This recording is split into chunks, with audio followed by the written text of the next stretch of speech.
Dios les bendiga, mis hermanos.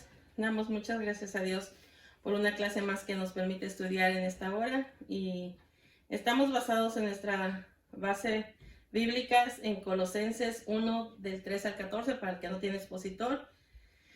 Y el que tiene expositor estamos en el número 10, nuestro estudio número 10, y seguimos con el trimestral en busca de los propósitos divinos.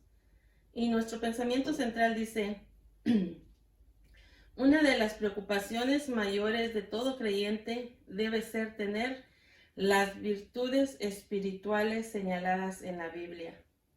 Nuestro texto áureo dice: por lo cual también nosotros, desde el día que lo oímos, no cesamos de orar por vosotros y de pedir que seáis llenos del conocimiento de su voluntad en toda sabiduría e inteligencia espiritual. Colosenses 1:9.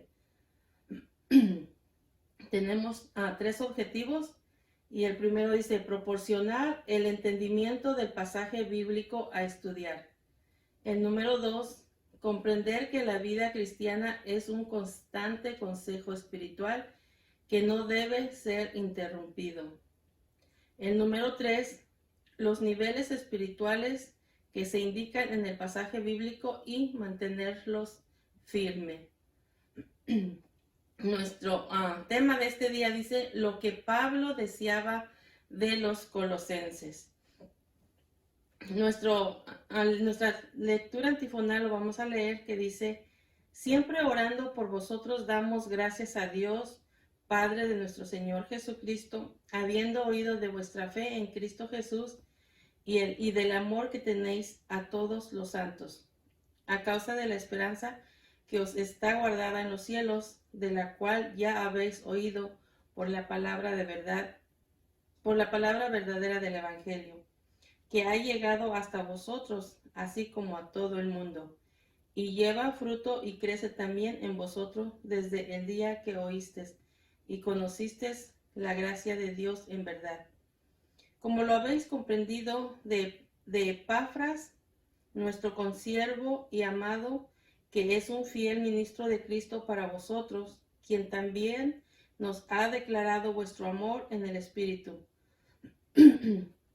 Dice: por lo cual también nosotros, desde el día que lo oímos, no cesamos de orar por vosotros y de pedir que seáis llenos del conocimiento de su gracia, que seáis llenos del conocimiento de su voluntad y en toda sabiduría e inteligencia espiritual, para que andéis como es digno del Señor, agradándole en todo, llevando fruto en toda buena obra y creciendo en el conocimiento de Dios, fortalecidos con todo poder conforme a la potencia de su gloria, para que toda paciencia y longanimidad, con gozo dando gracias al Padre que nos hizo aptos para participar de la herencia de los santos en luz, el cual nos ha librado de las potestades de las tinieblas y trasladado al reino de su amado Hijo, en quien tenemos redención por su sangre y perdón de pecados. Entonces, nuestra clase que vamos a estudiar en este día dice: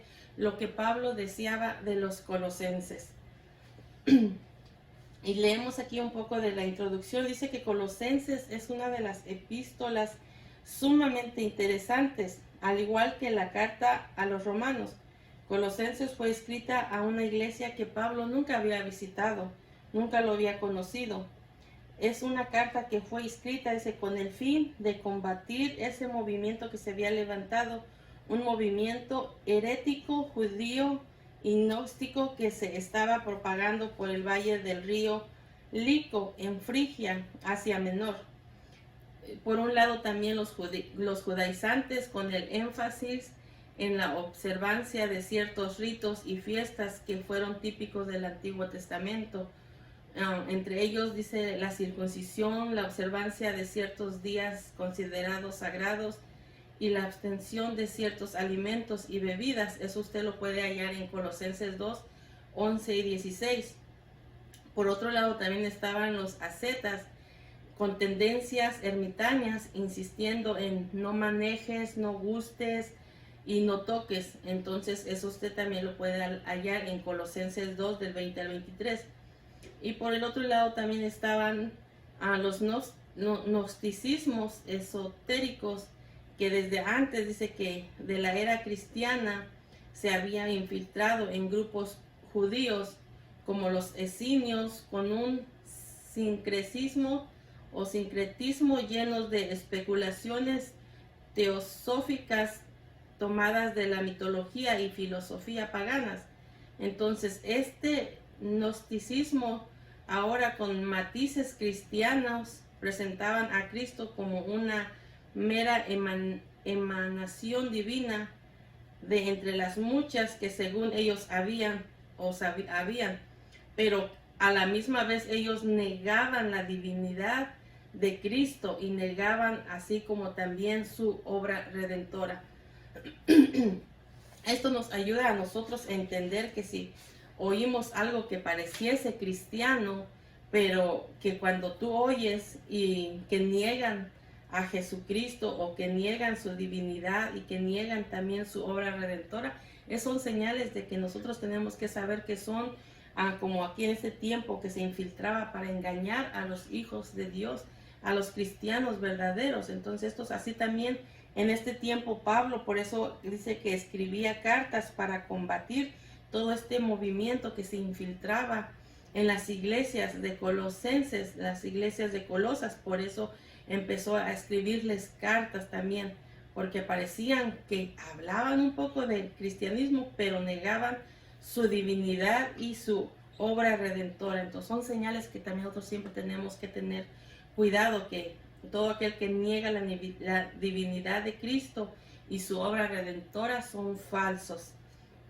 Gloria a Dios. Entonces dice que mientras Pablo, el apóstol Pablo se encontraba en Roma preso durante el periodo de 2 años, este insidioso movimiento estaba infiltrándose, introduciéndose en las iglesias de Colosas.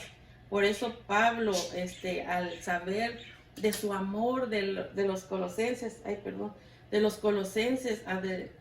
su amor hacia Dios y el mostrar el amor hacia los hermanos, se preocupó, mientras él estaba encarcelado, se preocupó en mandar cartas, en decirles, dice, desde que yo oigo de ustedes, empezamos a orar por ustedes.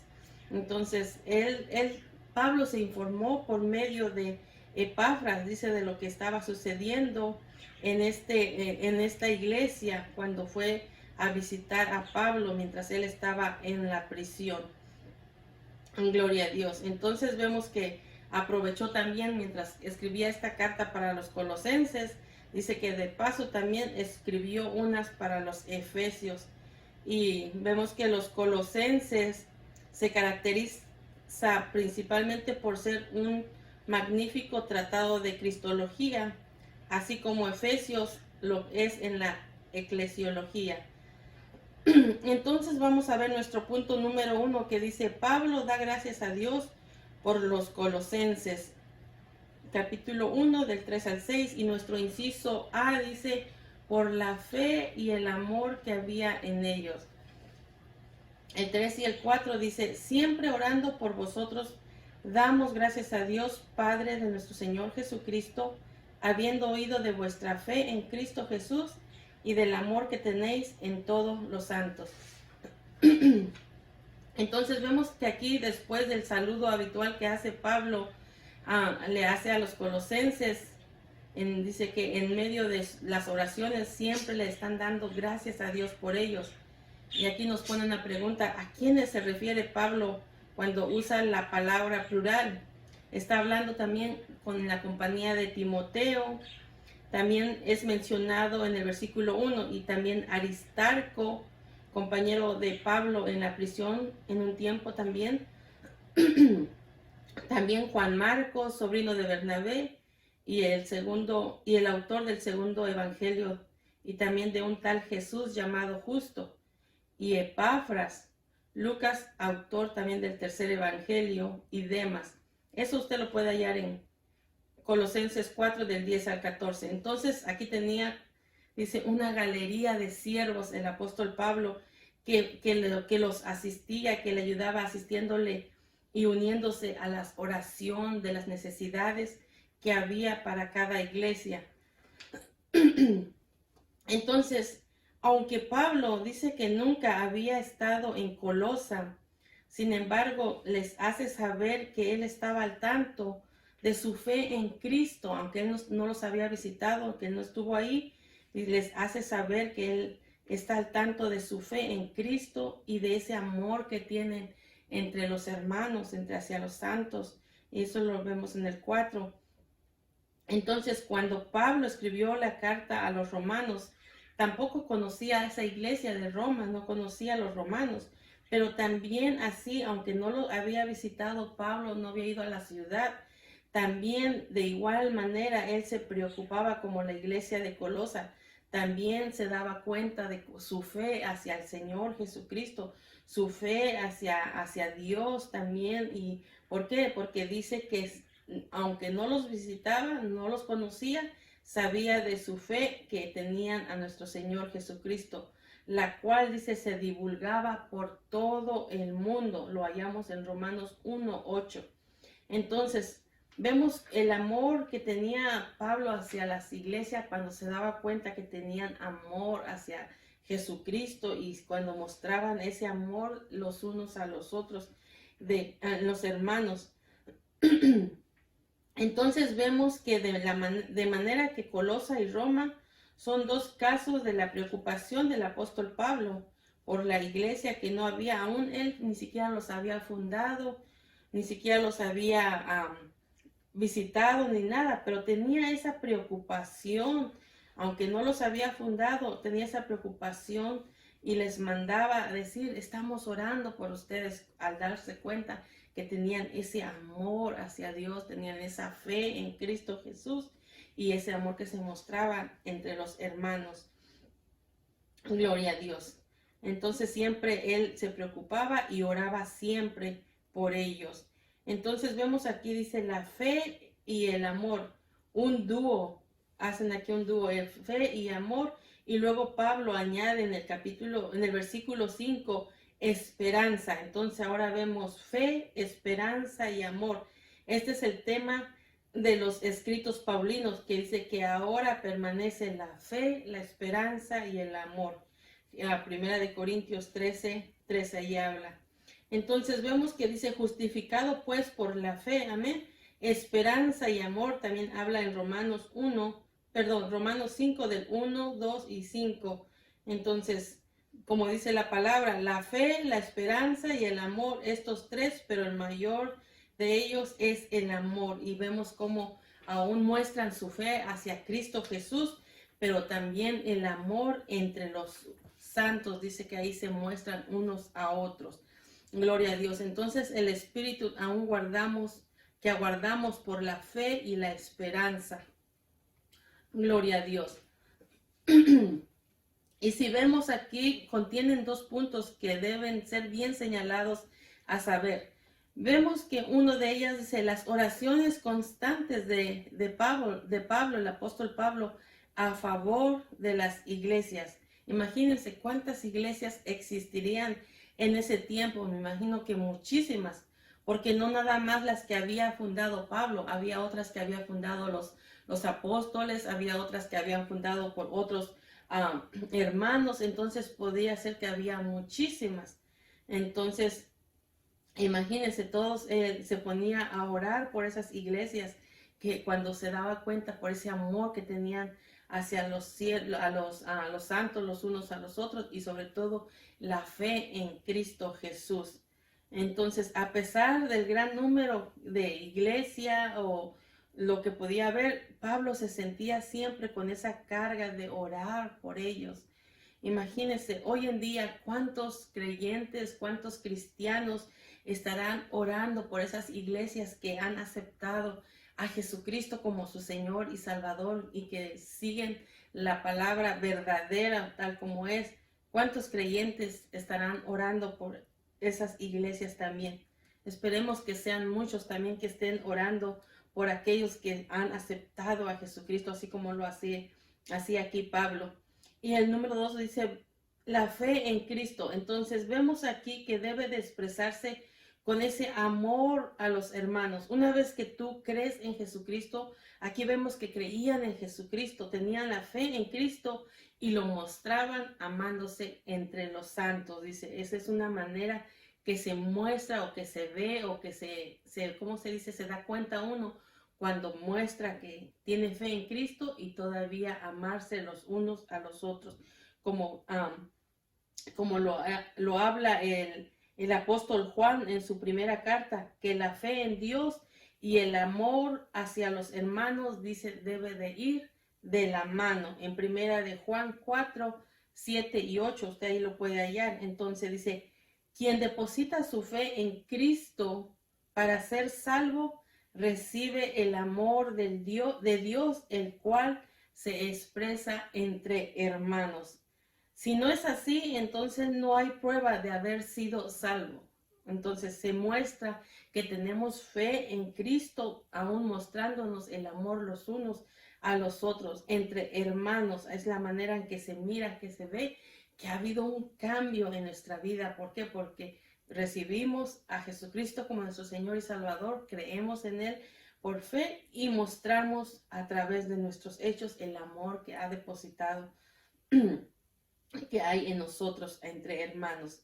Entonces vemos el inciso B, dice, por la esperanza que les estaba guardada en los cielos, el 5 y el 6. Dice, a causa de la esperanza que os está guardada en los cielos, de la cual ya habéis oído por la palabra verdadera del Evangelio, que ha llegado hasta vosotros, así como a todo el mundo, y lleva fruto y crece también en vosotros desde aquel día que oísteis y conocisteis la gracia de Dios en verdad.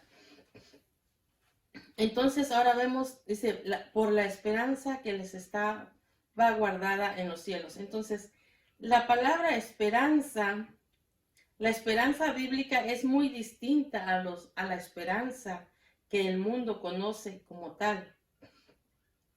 La esperanza del mundo, o según el mundo, ¿verdad?, es el estado del ánimo en el cual se nos presenta como posible lo que deseamos, pero que haya posibilidad no significa que exista la garantía total de que se logrará lo que se desea. Esa es la esperanza que el mundo cree, que el mundo piensa que así es. Sin embargo, la esperanza bíblica tiene la connotación de seguridad, siempre y cuando uno se mantenga dentro de los planes, dentro de la voluntad de Dios. Los creyentes tienen una esperanza reservada en los cielos, y esta esperanza es un hecho y se le llama esperanza porque no se ha llegado a ella, porque no ha llegado el tiempo de poseerla, pero el hecho de que uno no lo vea ni lo toque, esa esperanza no significa que no se haga realidad, porque acuérdense, como cristianos nosotros no andamos por vista, andamos por fe. Entonces, la esperanza del creyente tiene que ver con la vida eterna. Nosotros andamos por fe, no por vista. El mundo es su esperanza de ellos, si no lo miran, si no, dice, bueno, a lo mejor ni es una realidad. Sin embargo, nosotros, aunque no lo vemos todavía, no lo obtenemos, pero sabemos que nuestra esperanza es una vida eterna.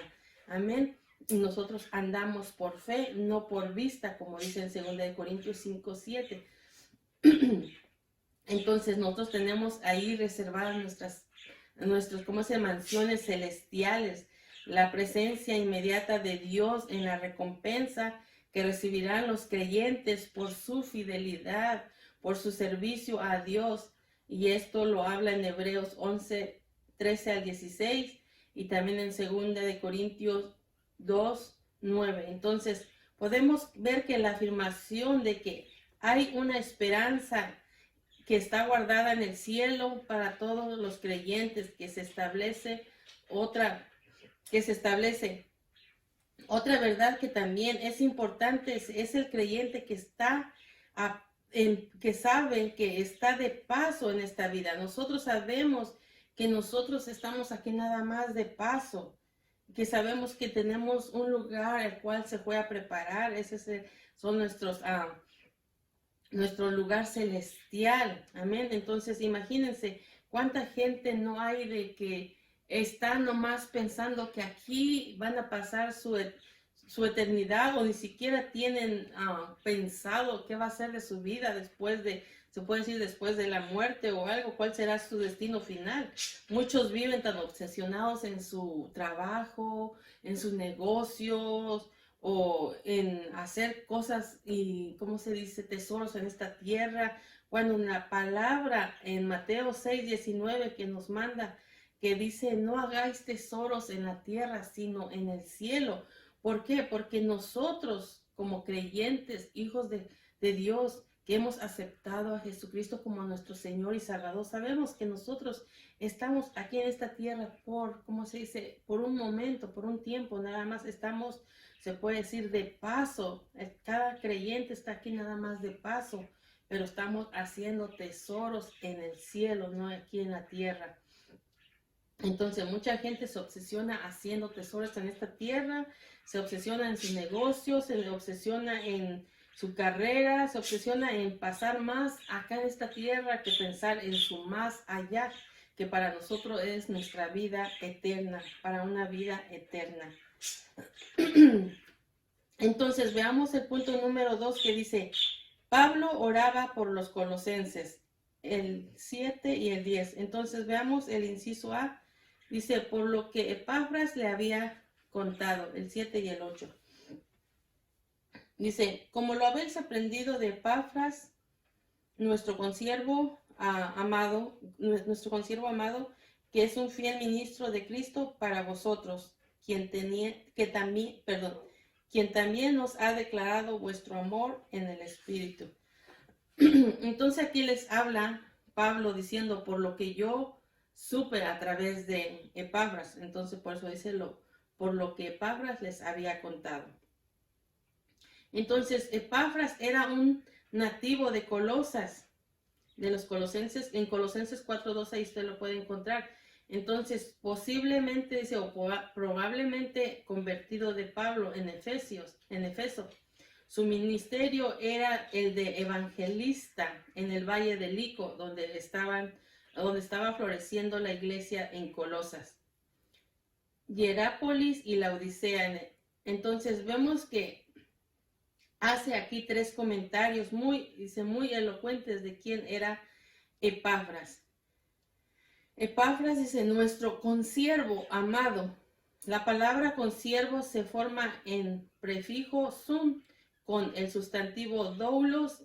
La traducción literal de esta palabra es coesclavo. Es coesclavo, uno que era esclavo de Cristo, juntamente con Pablo y de los demás ministros que se encontraban con el apóstol en Roma. Entonces, dicen que un siervo tenía sueldo, el esclavo no.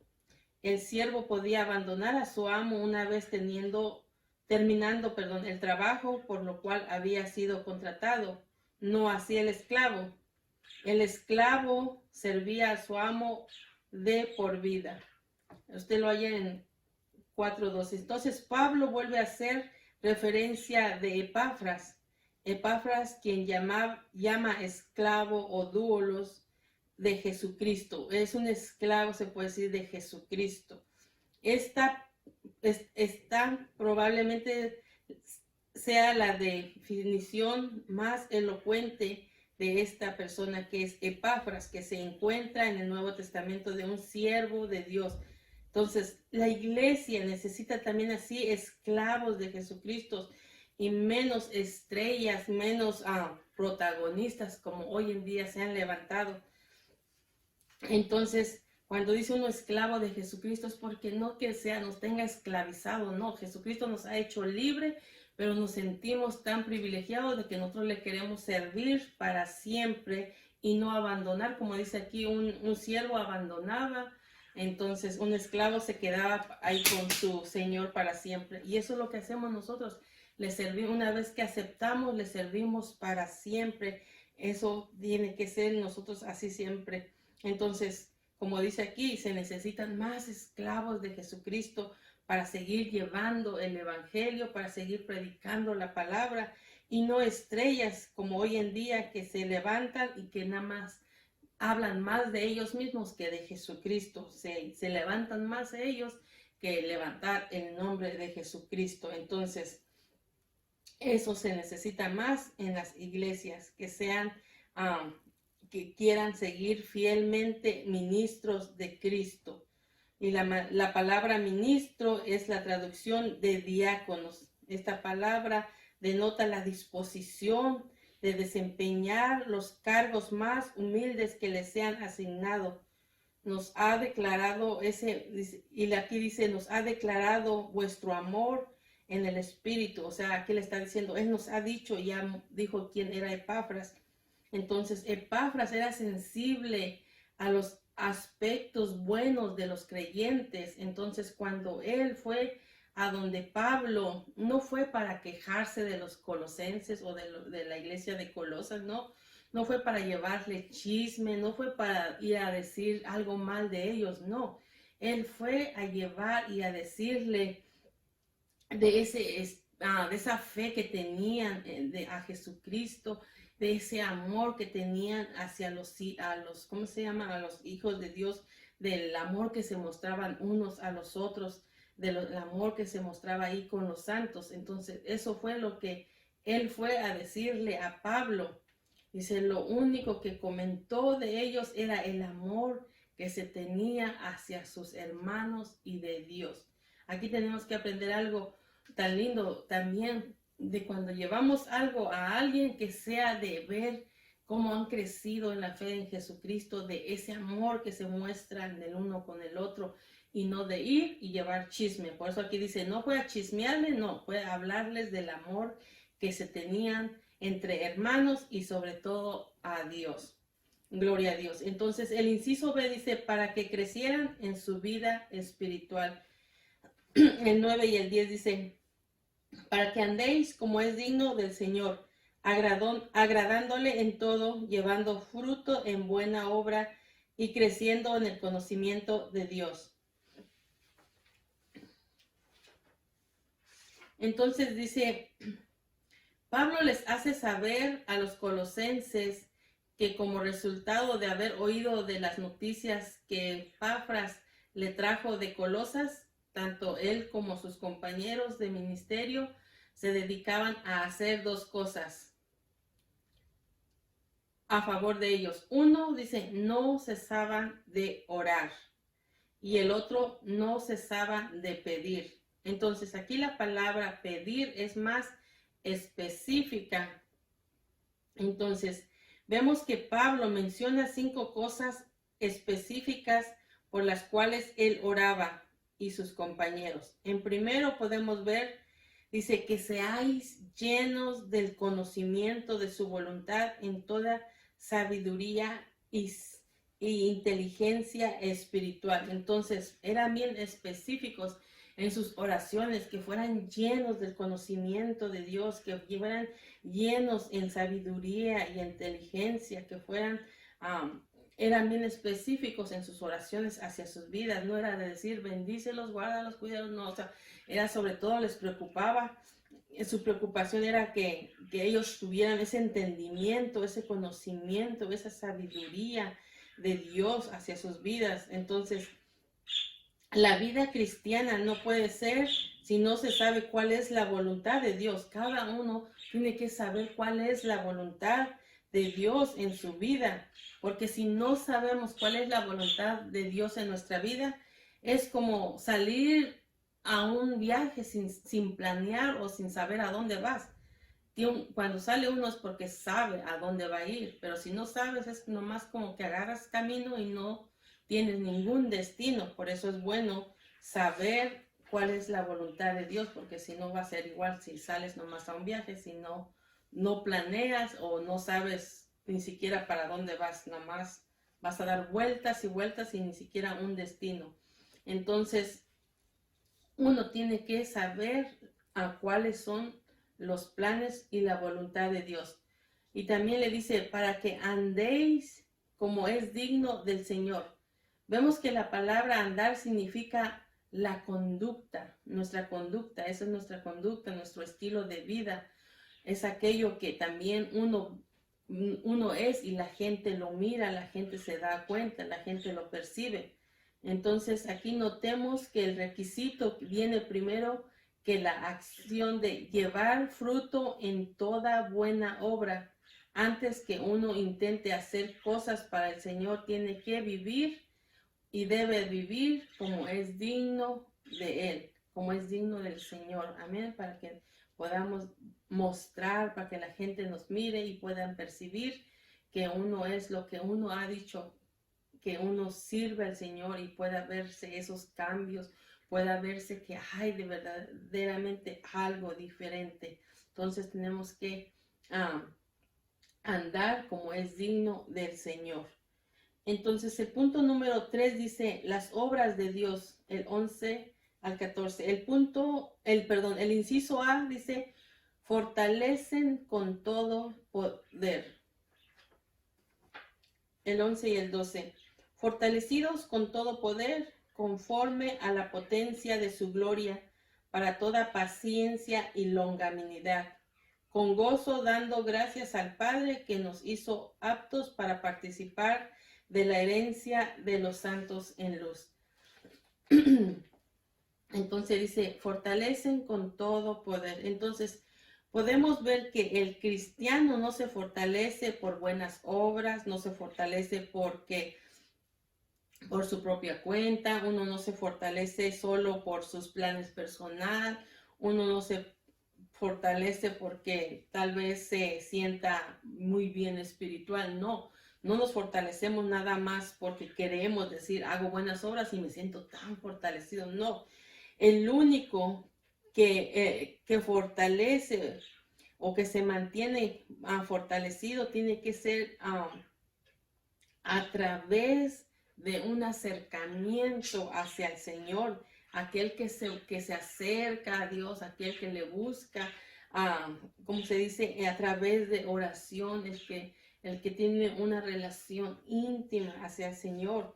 Entonces ese es el que se fortalece, el único fortalecimiento que mantiene un cristiano victorioso es al creyente, es aquel que se acerca al Señor, que busca su presencia, que busca esa comunión día a día. Entonces eso es un cristiano que puede ser fortalecido, no por sus propias fuerzas se va a fortalecer, ni por lo que tú hagas o por tus buenas obras, no, es un cristiano que se fortalece, aquel que busca una intimidad con el Señor, que busca su presencia, amén, y que también acepta que es débil y que la fuerza tiene que venir de Dios.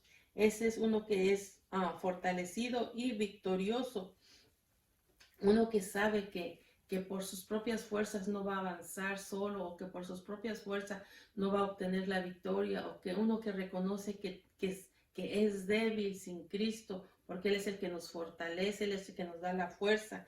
Entonces uno tiene que reconocer que necesitamos ayuda del Señor para salir victoriosos, que somos con limitaciones, que Él es el que nos da esa fortaleza día a día. Entonces, el fortalecimiento del Señor es siempre en proporción a la necesidad que uno ve de tal fortalecimiento. Uno tiene que ver que necesita esa ayuda, necesitamos esa ayuda, y cómo lo obtenemos es acercándonos a Él a través de oración, buscando su presencia y saber que necesitamos, amén, esa ayuda día a día. Podemos aquí ver un ejemplo que puso Lucas 18 del 9 al 14, donde habla del fariseo y el publicano. Acuérdense que el fariseo se paró ahí y dice, ay Señor, te doy gracias porque no soy como este. Señor, te doy gracias porque yo doy mis diezmos, yo hago esto, yo hago lo otro. Y estaba ahí muy enaltecido. No reconocía que necesitaba ayuda, no reconocía o ni pedía perdón ni nada. Sin embargo, vemos al publicano que él ni siquiera se sentía digno de mirar su rostro al cielo, levantar su rostro al cielo, Y él decía, Señor, sé propicio de mí, perdóname. Usted lo puede leer ahí en Lucas 18, del 9 a 14. Uno reconoció que necesitaba la ayuda del Señor. Uno reconoció que era pecador. Uno reconoció que por sus propias fuerzas no podía hacer nada. Y el publicano fue el que recibió el perdón porque reconoció su necesidad, reconoció su debilidad, reconoció que necesitaba ese fortalecimiento. Y el otro no, ahí estaba muy exaltado, ahí estaba muy vanaglorioso, levantando su rostro en alto. Pero entonces el que se humilló recibió el perdón de pecado. Entonces vemos el inciso B, dice, salvan de la condenación, el 13 y el 14. Dice, el cual nos ha librado de la potestad de las tinieblas y trasladado al reino de su amado Hijo, en quien tenemos redención por su sangre y perdón de pecados.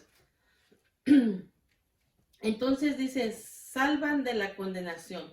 Aquí en el versículo 13 y 14, Pablo le atribuye a nuestro Señor Jesucristo 4 acciones fundamentales que son parte de la salvación. Vemos el 1, dice, nos ha librado de las potestad de las tinieblas. El 2, y trasladado al reino de su amado Hijo. El 3, en quien tenemos redención por su sangre. Y el 4 dice, el perdón de pecados. Entonces, vemos aquí, el 1 dice, nos ha librado de la potestad de las tinieblas. Entonces, ¿qué dice?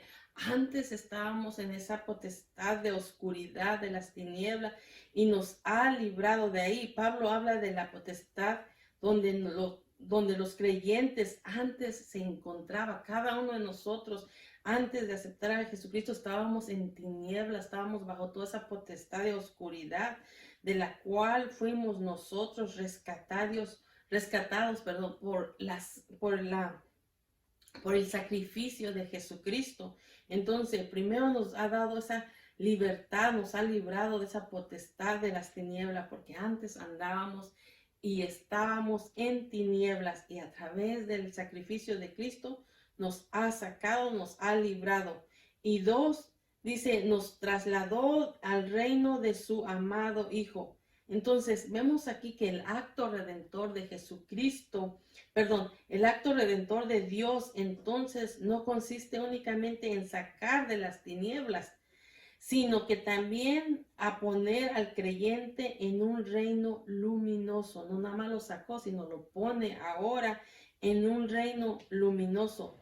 Nos saca de nuestra ignorancia, nos saca de donde estábamos, esa oscuridad, y nos sitúa, dice, en donde está el conocimiento de los misterios de Dios. Entonces vemos que la vida cristiana es una experiencia de transición en la cual uno pasa de una potestad malévola, la del diablo, a una benévola, la de Cristo. Amén. Nos saca de las tinieblas a la luz. Gloria a Dios, gracias a Jesucristo por ese gran sacrificio. Y el 3 dice, en quien tenemos redención por su sangre. Gloria a Dios.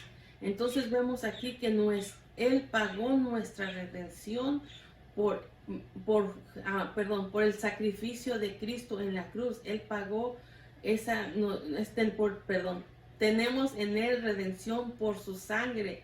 Una vez que Él pagó nuestra redención en el sacrificio que Él hizo en la cruz. Gloria a Dios. El 4 dice, el perdón de pecados. Él nos ha hecho libre de nuestro pecado. Una vez que lo aceptamos, nos perdona toda esa deuda que Él pagó en la cruz del Calvario. Entonces Él nos perdona, y una vez que nosotros le aceptamos ese sacrificio, Él nos perdona. Y el perdón de pecado significa uno que ha sido declarado absuelto de toda acusación que había en su contra. Nosotros teníamos pecado y teníamos que pagar, pero Él pagó por nuestra causa y nos ha absuelto una vez que nosotros le recibimos, aceptamos ese sacrificio tan maravilloso que Él hizo en la cruz del pecado. Entonces estábamos en tinieblas, nos sacó de las tinieblas, nos puso a su luz admirable y nos ha perdonado, nos ha limpiado por esa sangre maravillosa que derramó en la cruz del Calvario. Gloria a Dios. Bendito sea Dios. Entonces vemos aquí como resumen de lo que aprendimos hoy en día, hoy en este día. Una fue la constante oración de Pablo a favor de la iglesia que él nunca había conocido, pero que al saber que su fe estaba tan puesta en Cristo Jesús, que habían creído y que mostraban a través de ese amor que a los santos los unos a los otros, dice que él se preocupaba, una vez que sabía, se ponía a orar por ellos y también se preocupaba porque no fueran engañados por todo lo que se infiltraba en ellos, queriéndolos ¿cómo se dice?, separar de ese amor hacia Jesucristo, de quererlo ser estorbándoles en su fe en Cristo Jesús. Entonces, aunque no los conocía, él ¿cómo se dice? Oraba a Dios por ellos para que crecieran en sabiduría, en entendimiento, en conocimiento. ¿Para qué? Para que no fuesen engañados. Y el 2 dice, una de las características de los colosenses era su fe en Cristo y el amor entre hermanos. Gloria a Dios. Entonces vemos que ellos habían puesto en primer lugar su fe en Cristo y esta fe originaba en el amor entre todos los cristianos. Se mostraba que sí había en ellos fe en Dios. Y vemos también el 3 que los colosenses sabían que por haber depositado su fe en Cristo Jesús tenían una esperanza guardada para ellos en el cielo, y esa esperanza no sugiere incertidumbre, sino pone una seguridad en el creyente, y es por eso que el apóstol les recuerda esa dicha esperanza que está guardada en los cielos. No es en vano que tú le entregues a Jesucristo tu vida, tienes una esperanza para una vida eterna. No es en vano que te acerques y reconozcas a Jesucristo como tu Señor y Salvador. ¿Por qué? Porque tenemos un lugar del cual luchamos día a día, porque estemos un día delante de su presencia. Gloria a Dios. Y vemos que dice el 4, la esperanza de los colosenses vino a ellos por medio de la proclamación del Evangelio. Pablo afirmó que a Dios le plugó salvar al mundo por la locura de la predicación. Le agradó salvar al mundo por la locura de la predicación. Gloria a Dios. Y 5, vemos la necesidad de estar llenos del conocimiento de la voluntad de Dios. Tenemos que estar llenos de ese conocimiento, de saber cuáles son los planes de Dios, cuál es la voluntad de Dios. Y eso es lindo. Tenemos que saber cuál es la voluntad de Dios.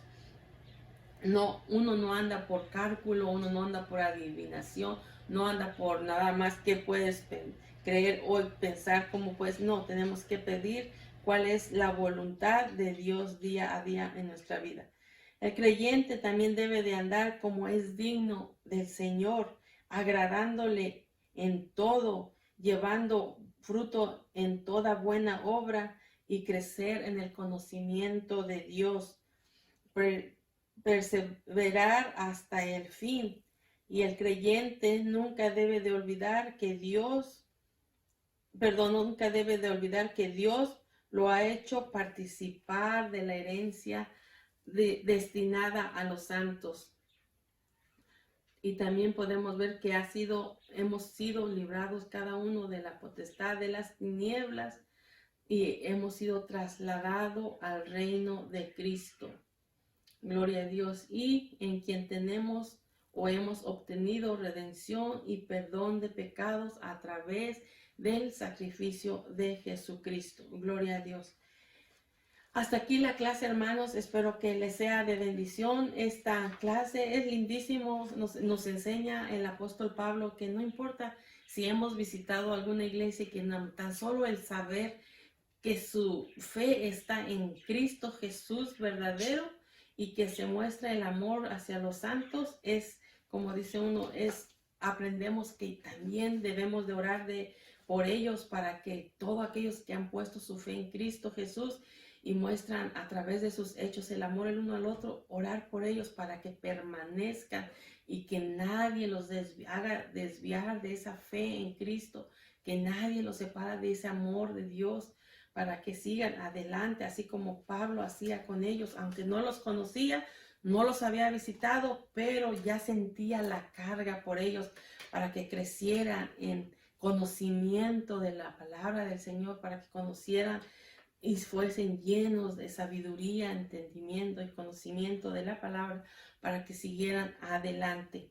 Gloria a Dios. Hermanos, para la próxima clase hay que estudiar también Colosenses 1 y del 15 al 23 para la siguiente clase con nuestra hermana Almita, y así la estudiamos, y cuando escuchemos la clase también entendamos de qué se está hablando y nos ayuda también a ir comprendiendo. Hagamos una corta oración y que el Señor nos dé sabiduría, que todo lo que escuchamos en su palabra, oímos y leemos nos ayude para nuestro crecimiento espiritual, y estar siempre atento que nada venga ni nada se filtre de aquello que quiera separarnos de nuestra fe en Cristo Jesús. Oremos, hermanos. Amantísimo Dios Todopoderoso, te damos muchas gracias, Dios Padre, por tu palabra, Señor. Nos enseñas tanto de tener el conocimiento, de buscar tu rostro, acercarnos a ti día a día para conocer de ti, Señor, y que no haya nada ni nadie que venga a querer infiltrar cosas que no son tu voluntad ni son conforme a tu palabra, Señor, si nos ayuda a tener ese conocimiento de ti, mi Dios. Te damos muchas gracias por el apóstol Pablo que dejó escrito todo esto, Señor Jesús, porque nos ayuda a nuestro diario vivir, Señor, y aprendemos también para buscar tu rostro día a día, Señor. Mira, yo te ruego, Padre, por cada oyente que oiga esta clase, Señor, que tu Espíritu Santo le dé sabiduría, entendimiento y conocimiento de lo que esté escuchando, Señor, de lo que yo no pude especificar, Señor, no pude hablarlo de manera que se entendiese, Señor.